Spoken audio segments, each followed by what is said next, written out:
Welcome to the Leading Saints studio. I'm Kurt Francom, and excited to have an enlightening conversation with Rick here, who I'm used to listening to the podcast. Now I'm in it. This will be surreal. Welcome to Gospel Tangents, the best source for Mormon history, science, and theology. I'm Rick Bennett. In April of 2018, President Nelson announced the elimination of home teaching and the institution of a new program called ministering. Many of us, including myself, have struggled with what to do with that new program. So we'll talk about that with Kurt Francom in our next interview. Does learning about church history ruin testimonies? He'll tell us about a counselor in his bishopric who actually resigned the church because he read the book Rough Stone Rolling. We'll talk about more of that in just a minute. I notice also one of the things that you're doing with your podcast is you've got a free book. Mm-hmm. Tell us about your book. So back in, I guess this was April of 2018 when they retired the home teaching and visiting teaching model and introduced the ministering model. Obviously, we want to bring as much content to leaders, especially when transitions happens, because those can be very confusing or they may not know the best way to carry that out. And so one way that we grow our audience is, we're constantly giving out free content, whether it's through a podcast or online articles on our website or through a formal book that I put together. And so it's called A Culture of Ministering. And it's basically, I wanted to create almost like a handbook of some type, not a handbook, but like a collection of best practices about how can we approach this new approach to ministering and of home teaching or visiting teaching, and help leaders not just say this is what we're doing, but how can we build a culture so that this naturally happens? Because there's, like I mentioned early on in my leadership, I did the guilt trip lesson. I pounded the lectern and said, this isn't good enough. And I tried so hard and my home teaching percentage went down the next month, right? And so it can be very frustrating. But if we don't capture the hearts and minds of individuals in our quorums, in our relief societies, if we don't give them a higher vision to connect with, or we can't just point to a conference talk and say, well, the prophet said so you should do it. Again, that's another form of the guilt trip lesson, right? There is a great purpose and meaning that individuals can find through ministering and through these quorums, through these relief societies, but a lot of leaders don't know how to instigate it and put it into application. And I use the analogy in the book of as a young deacon, I was called as the priesthood chorister, right? And I didn't have a lot of music background other than the piano lessons that my mom forced me to do. But I stood up there and I waved my arm, and I could stop waving my arm and people kept singing. Like nobody watches the chorister, right? And I think that's a good analogy for leadership, is that sometimes we're called as the leader and we expect people to follow our waving arm or follow our direction, but nobody does. And so leadership is so much more than just being a leader, but it's establishing a culture that people are inspired and they want to engage and participate in a ministering effort. And so that's what we go through the book, is how does this, everything from how to organize the routes to how to implement it in your quorum so that people actually are engaged, and it brings up, everything in the ward gets better because there's an effective ministering effort. Yeah. So, and I have to tell you, I feel like, and I don't think I'm alone in this, but I don't know what to do now. Mm-hmm. And let me just tell you a couple of home teaching / ministering experiences I've had. So currently, one of my families, the brother is on the High Council, super active. He was in the bishopric previously. Mm-hmm. So I am not, and maybe I should be worried, but I'm not worried about him going inactive. Right. We're going to talk about something about it in a minute. But the other family, he's a temple worker, really strong testimony. Honestly, I look at both of those families and I say, I used to, when it was still in their home teaching, I visited them monthly. I was faithful at that. But now I'm like, well, if I don't have to meet, I never felt like they ever needed me in the first place, but I was checking the box. I visited them, but I don't know what I'm supposed to do now. On the other hand, in my previous ward, I'll tell you, this was really a very unusual situation. And it was a case where I was a needed home teacher, a very needed home teacher. Although the first time I went, the guy scared the crap out of me. I didn't know who he was. I knocked on the door. This old woman came, with a walker at the door. Is so and so home? No, he's not.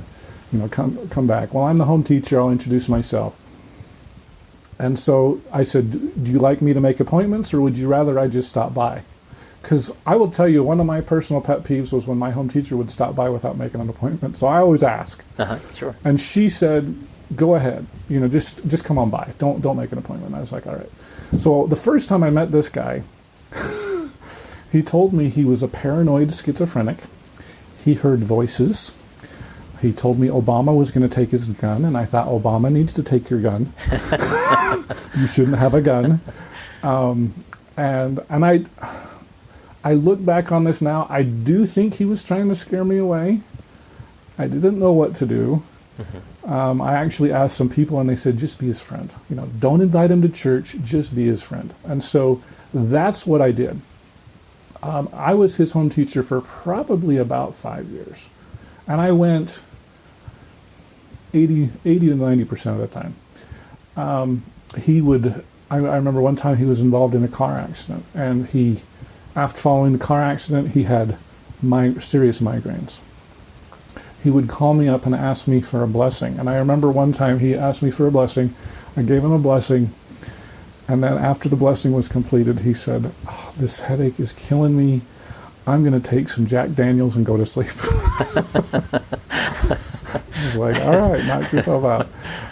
There were times where he would ask me to drive him to the hospital to get medication, to take him to the pharmacy. Like, I was needed. I knew that I was needed. He depended on me. None of the other people in the ward needed me. And so, even though back in the day that was called home teaching, to me that was what ministering is about.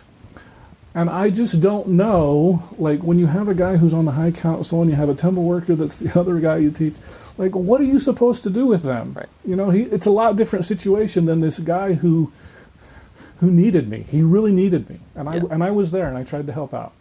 So you're looking at as far as, like, what does somebody do when they don't know what to do as far as ministering? Yeah.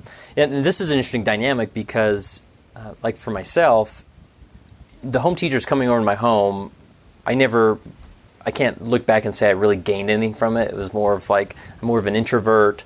The less you come over to my house, the better. Like, this is sort of my abode, But of course, I'm a nice guy and personable. If you want to come over and chat with me, sure, and so I do that.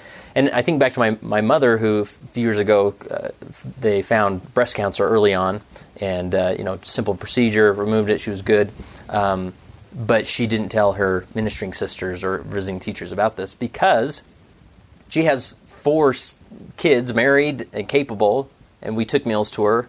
We helped her that way, and so there is this dynamic of like where if the ministering sisters found out my mother didn't tell her that she was ill and experiencing cancer, they'd feel like, oh, well, that's our job. But reality is a lot of time there is nothing like traditional and clear for you to do. But I would say the first step that everybody could do is set up a visit to whomever it is. It could be the stake president, and his life is perfect and nothing's going wrong, right, as it appears. And you go over there and you just ask the simple question of, how would you like to be ministered to? Do you want us to come over quarterly, monthly? Or I know my father, he really appreciates the ministering brothers that just stop by for a good conversation once a month, and that really helps him. That's how he's ministered to. So the best thing we could do as ministering brothers and sisters is just set an appointment, go over, and ask them the question, how would you like to be ministered to? And if someone asks that to me, I would say, well, say hi to me at church. If you see me at church, will you sit by me? I'd love that, But I don't need a home visit. Or maybe as my kids grow older and they're in their teenage years, maybe I do need a gospel message. And it'll change at that point, having a gospel message in my home, So just that simple act of asking the question, rather than like passive-aggressively like visiting and trying to figure out ways that you can, insert yourself in their life when they don't want you to insert yourself in their life, right? But I don't know if that helps, but that's well, my it approach. does. I guess my follow-up question would be, what if the person says, you know what, just leave me alone. Don't bother me. Yeah, and that's I've been told that many times, right? And I know some instances where people maybe who aren't who are not only inactive, but they're completely separated and almost have a negative feeling towards the church. A lot of people will pull up in front of their home, bow their head, say a prayer for them, and drive on. And that's the most ministering that we can do. But I think just the action of including someone in your prayers and where their name gets audibly mentioned in a prayer to heaven, to me that's maybe more than they've ever received before, right? And hearts change. We've heard many stories of people changing and returning, and they know the first place to stop is with their ministering brother or sister. So does this get us off the hook that we don't have to feel guilty that so-and-so doesn't want us to come, made it clear they don't want us to come, like drive in front of their house and say a prayer? Is that the answer? Yeah, I guess the term getting off the hook, and this goes back to a larger cultural thing that we've experienced as far as like checking the box. Like you're a good Latter-day Saint if you do go home teaching, or you do all these things, and then you can sleep at night knowing that I'm good. God accepts me, and that's a cultural thing that we need to move away from, and this is helping us. And so, really, I mean, and that's where I guess not to go down a wormhole here, but the doctrine of justification versus sanctification. Like so many members of the church can live in the world of justification. Like I'm trying to justify myself into heaven, when in reality, Christ gave us the ticket to heaven. Just take it. And now this life comes about sanctification, where it's not about being off the hook or checking the box, but like, how is my experience in the church sanctifying my soul so that I'm a better person because of it? And that when my week-to-week attendance or my week-to-week efforts is building me up and helping me be more like the Savior, rather than, well, I got my boxes checked, so I can qualify for temple recommend, or I can, whatever it is. That shift that every member has to take at some point, where it's not about justifying yourself, but it's more about sanctifying yourself. Well, that's good. Well, let me follow up on that, because and I know that we shouldn't assume that just because somebody shows up to church that everything's going well. Yeah. One of my favorite episodes was the episode where you talked with your counselor who left the church. Yeah. It was titled What I Learned About Leadership When My Second Counselor Left the Church. Okay. So tell us what happened there. Yeah, so as a bishop in this war that was very transient, I think I had 7 different counselors by the time, I went through 7 different counselors by the time I was released. Just people coming and going. This last counselor, I remember this family moved in a few years before I was released. Great family, the typical Latter-day Saint family that you'd expect to walk in a Utah chapel, right? He was an attorney, and we called him as the Elders Quorum president, and he did well there for about a year. And then a vacancy in the bishopric came up, and so we called him into the bishopric as my second counselor. And he is the most humble, hardworking individual, so sincere, and just did a fantastic job. But over time, I just felt like he was sort of distant. Even though he was in our meetings, he was distant. Sometimes he'd not show up for certain meetings, and of course I'd encourage him. And long story short, near the end where we were about to get released, we would go to lunch several times, and we were friends for we got along. It wasn't just our callings that brought us together, but we'd go to lunch, and he began to open up about some of the struggles that he experienced in his life in relation to his faith. And it all began for him after he returned from his mission. He went, he went through college, and then he went back to law school, and he was in law school at Brigham Young University of all places, where in his religion course it was required reading to read Rough Stone Rolling, the famous book by Richard Bushman, right? Which obviously is written from a faithful perspective, since Richard Bushman is a faithful Latter-day Saint. But certain facts and historical concerns came to the surface for him that he had never considered, and then suddenly the understanding that he had about the church was disrupted, right? And this is, I think, a familiar story for a lot of people who've maybe had loved ones who've gone through a stage of faith. or a stage of doubt. And so we talked open about these things. I encouraged him. I tried to be as empathetic as possible. And I think all things considered, I think as a bishop, I handled that pretty well. But it got to a point where, because what happened is, not only did he have those doubts, but when he was called to the leadership position, they were sort of amplified, because he felt, if I'm going to be a member of the bishopric and I have to take my turn every few months to stand at fast and testimony meeting and give my testimony, well, I need to have a certain level of certainty. And if I don't mention Joseph Smith, because that's where I'm doubting, people will notice. Of course, nobody would notice, but that was the dialogue happening in his head, right? And so that got him to a position where he thought, I have to reinvest myself and really gain this testimony of certainty, and so that I can be the best leader that can testify and give a strong, bold testimony. But as you went through that process, it led him more to a state of depression than anything. And he shared with me many moments where he was at home depressed and not sure what to do, because he had not received that answer. He didn't have that clear witness, and he was wrestling with some of these facts of church history. And so to the point that we were released as I was put in the stake presidency, and he didn't even show up to our releasing. And that's sort of a good reflection moment of, we can come together and give each other hugs and move on to our next calling, right? And so really just concerning, we stayed in touch, and he later did remove his name from the church. And I thought, I was steadying the ark a little bit and helping you understand that we can get through this. But that was a decision that he made, and we still have a great relationship. He's moved on back east, but we have a great relationship as talking about some of these concepts, and he knows that he can articulate some of these concerns, and I'm not going to jump on with facts or bear my testimony, or I can just sit as a friend and try and empathize with what he's going through. And to me, that experience for me I learned so much, because it made me step back and think, why does this good, righteous man doubt when I've never had those doubts? I've read every word of Richard Bushman's Rough Stone Rolling, but it didn't send me tail spinning in any ways related to my faith. And so that helped me gain more empathy for those that do kind of go through a wrestle of doubt.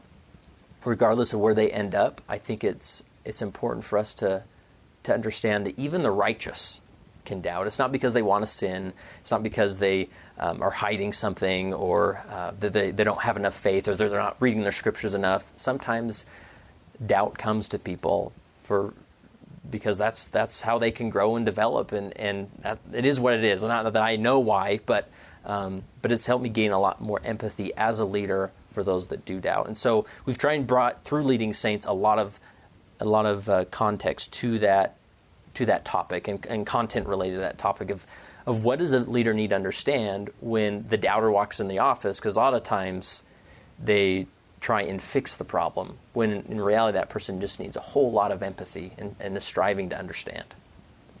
So is there anything that you feel you could have done differently to help him? No, I mean, to me, I'm to a point where I sat down with him several times and said, I think it's important you understand that you are more aware of your faith right now than many members of the church who can stand and bear a testimony, right? Like, you're going through a faith journey and a faith transition that isn't because you've made a mistake, or because you're a sinner, or whatever it is. Like, you are discovering a deeper level of your faith. And I still have hope for him that, and as I've told many people that came to my bishop's office, I said, if I truly believe, if you are in a state where you're sincerely seeking for truth, no matter how long the journey is, it will lead you back here, as long as you maintain that sincerity. Because I believe that's been my journey, that's been my experience. And so, remind me, what was the original question that I want to make sure I answer? Anything you could have done? Anything I could have done different, right? And so my point being is that I'm to a point that it wasn't my job to fix him or save him. And this is a cultural thing that we slip into a lot, is that when we have a brother, a loved one, a son, a daughter that suddenly comes in contact with a faith crisis, as we term it, or is going through a faith transition, we try and jump in and say, we're going to fix this. Now, let's just read these items, because you've been reading the wrong things. And so if we can just get you to read these things, this will fix you. And this is a principle across the board with any trial or struggle that people are experiencing, that it's not our job to fix people. It's the Savior's job to fix people. And so as a leader, was there anything I could have done? Well, it wasn't my job to fix him. It wasn't my job to restore his faith. But I know that if he's sincere, the Savior can restore his faith, or the Savior can continue to reach out to him. So it was my job to sit with him, to empathize with him, and to love him, not to fix him. And so was there anything I could do? Well, that wasn't my job. Is there something the Savior can do? Yeah, he already did it. That's very interesting. I hope you enjoyed our conversation with Kurt Francom. In our next conversation, we'll talk about whether it's okay to speak up in church. I guess it would just mean we need to walk in there and say, we want people to share opposing views in this class. And we're not trying to create hurt or contention, but our culture just is so uncomfortable with that. No, get me, like I'm coming here to validate all the basic doctrines that I know, but it won't work without conflict. I hope you enjoyed that short clip from our next interview. If you'd like to hear the entire interview uncut, please go to our patreon.com/gospeltangents and subscribe for just $5 a month. If you'd like a transcript of this, please click the yellow subscribe button at gospeltangents.com, and I'll send you this and all future transcripts. Also, if you'd like a paperback like we've got here, those are available at our website at amazon.com. Just do a search for Gospel Tangents. Please get all updates at our Facebook page at facebook.com/gospeltangents. We're also on Twitter at Gospel Tangents. You can also get transcripts individually at our website, gospeltangents.com/shop. Finally, make sure that you subscribe on our Apple Podcast page. Just do a quick search for Gospel Tangents there and give us a 5-star review while you're at it. Thanks again for listening. Your support helps create more Mormon history classes and podcasts such as this, and so I really appreciate you listening. Please share with your friends. Click here to subscribe, here for a transcript, and over here you'll see some more of our great videos. Thanks again.